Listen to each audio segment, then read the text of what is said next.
Hi, welcome students. In my last video, I had been discussing regarding gene therapy for the disease ADA, that is adenosine deaminase deficiency. Uh, for the treatment of this disease, the process called gene therapy is employed, wherein the lymphocyte from the patient's body is grown in a culture media in vitro, and using retrovirus containing the recombinant DNA is inserted into the lymphocyte. As these cells have limited lifespan, so the lymphocytes prepared as discussed previously is periodically infused into the patient's body. But if no defective gene if a non-defective gene is isolated from healthy bone marrow cells and transgenic cell is produced, these cells are at the embryonic level is transferred into the embryo with the help of biotechnology in the early embryonic stage, and ADA abnormality can be cured permanently. Today we are in the next part of our video discussing regarding the molecular diagnosis.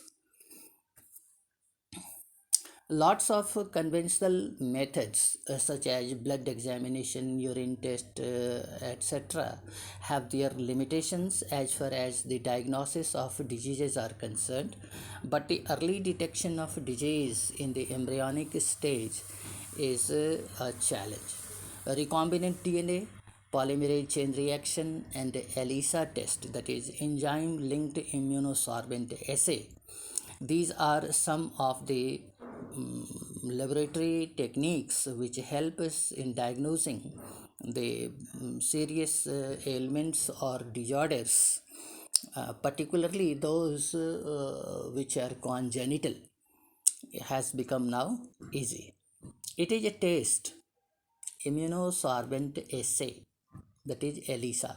It is a test based on the antigen antibody interaction or by detecting the antibodies synthesized against the pathogen.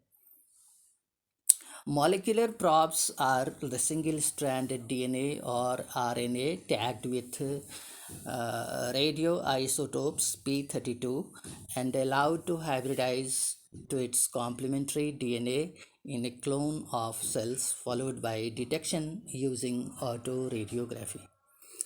The clone with a mutated gene will not appear on photographic plate because the probe won't have complementarity with the mutated gene. In this connection, we are going to discuss one more important term, that is the transgenic animal. And from our previous discussions, it is quite easy to understand for you what these transgenic animals are. Animals with manipulated DNA possess and express a foreign gene and are called transgenic animal. Mice is the most common transgenic animal developed by the molecular biologists.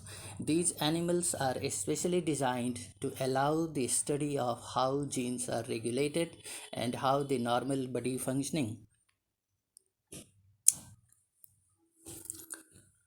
is affected.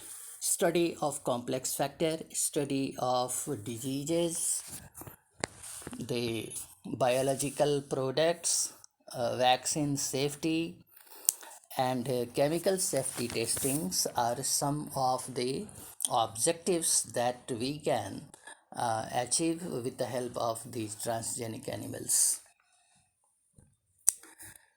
The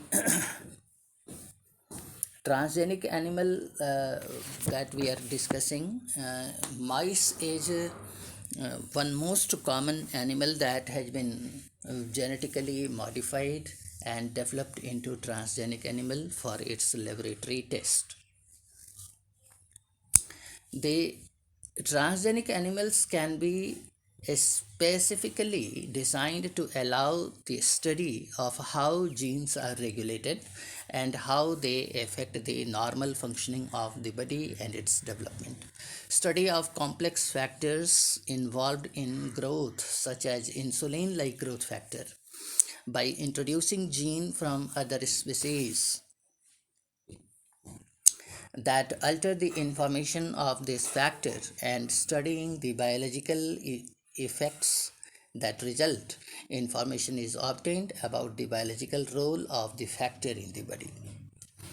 Similarly, study of diseases. Many transgenic animals are designed to increase our understanding how genes contribute to the development of diseases.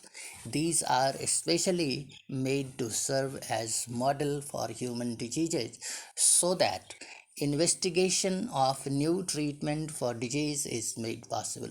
Today, transgenic model exists for many human diseases such as cancer, cystic fibrosis, rheumatoid arthritis, Alzheimer's disease, etc. That's all in this video. We shall discuss the remaining part in the next video. Okay.